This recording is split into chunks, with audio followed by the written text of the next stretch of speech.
সালাতু সালাম গো আমার দরুদ সালাম গো আমার কোয় নবী মুস্তাফায়।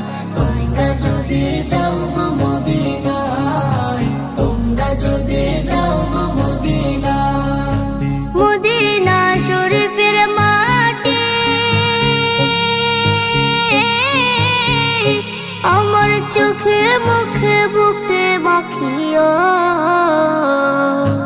এমন পবিত্র মাটি, এমন পবিত্র মাটি আমার নবীর রওজায়। তোমরা যদি যাও গো মদিনায়, তোমরা যদি যাও গো মদিনায়। ইয়া রাসূলুল্লাহ ইয়া হাবিবাল্লাহ, ইয়া রাসূলুল্লাহ ইয়া হাবিবাল্লাহ।